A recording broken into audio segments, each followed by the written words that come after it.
No wonder she looks so guilty. Now I understand. Oh. I would not be my bellies. Kaden, you ready? Yes. All good. I'm recording. How many of you have ever been to a football game? Ooh. How many of you have ever seen like a cheerleading team performing? Okay, so what I'm going to teach you today is the fundamentals of stunting. And if you don't really know what that is, I guess most people describe it as lifting, I guess you could say. So these are the bases, and they're the people that do most of the lifting, other than the back spot, who is controlling the entire stunt. She is like the robot of it, I guess. I don't really know. And the flyer, which is me. Most people think that flying is like the tiniest person is the flyer, but that's not really how it is because it's based on how you fly. Like I'm probably the same way as Morgan, where I'm taller than her, I'm taller than Maddie, but it's just like how I've learned. I've always been a flyer, and that's just what I've learned. It doesn't really matter your size, but I guess the people on the bottom are strong and lift you, then you can fly. So what we're going to start off with is a sponge. This is the basic thing for stunting. Every stunt starts with a sponge, basically.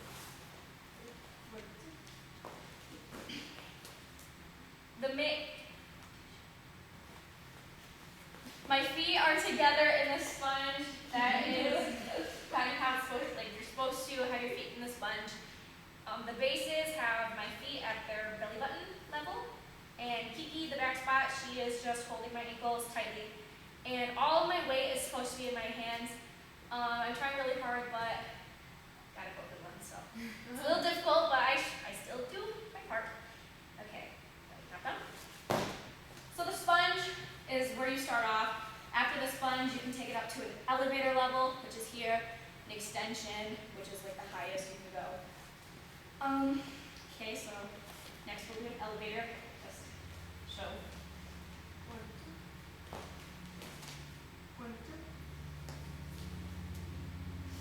This is the next level after the sponge. From this, there's a few things you can do, such as like a hitch. Basically, this is pretty easy.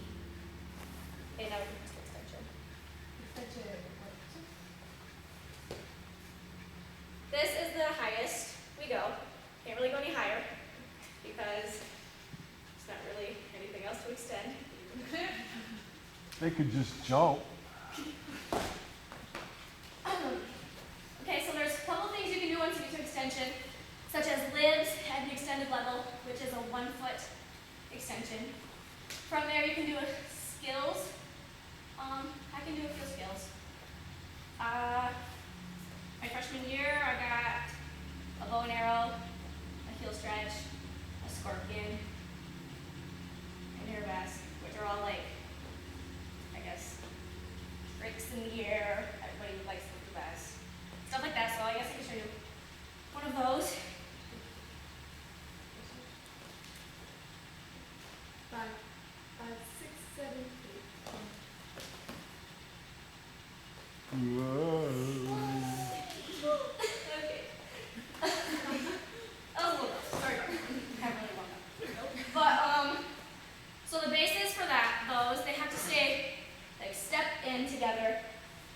They have to be really short. A lot of people can't do libs as good, like bases.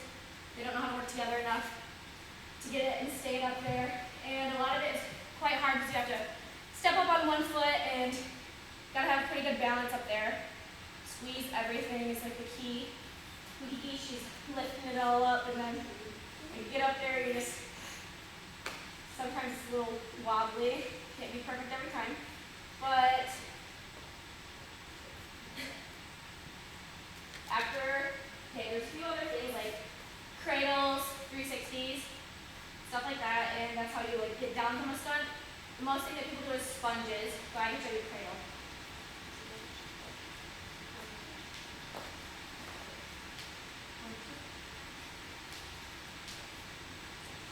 Cradle, 1, 2. The main thing for cradle is just ride it to the top, so it's not just like as soon as they throw my legs. That'd be really bad. I probably would fall. But ride it to the top. When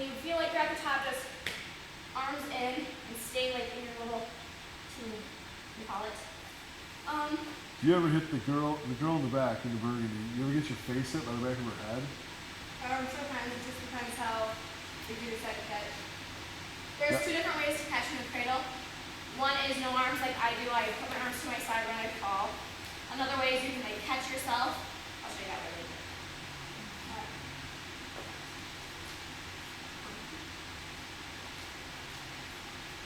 Cradle. It's like you just catch yourself. That makes it easier for the bases and the back spot to catch because you're like relieving some of the pressure on the way down, and you catch yourself. We do close cradles because it looks prettier and cleaner. Otherwise, like when I'm cradling from a catch cradle, it's just like my arms are out. They're not really. You kind of get whacked in the head. Yeah, you whack them.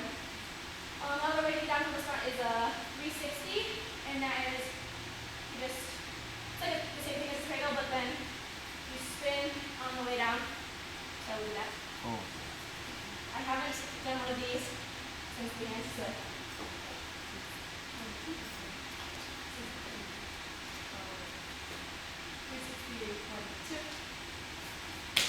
Oh boy.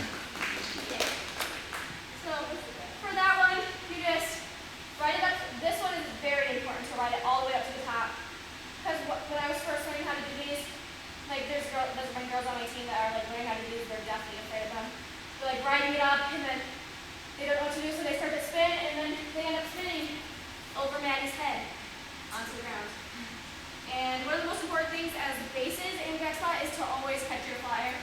Never let them touch the ground. Like at practice, if a flyer touches the ground, you automatically like start to do sit-ups, push-ups, any type of consequence because you know that you just let your flyer hit the ground and that's but your one job is not to let that happen. So that's the basics of stunting. The amount of trust is unbelievable. Yeah. Well done. Well done.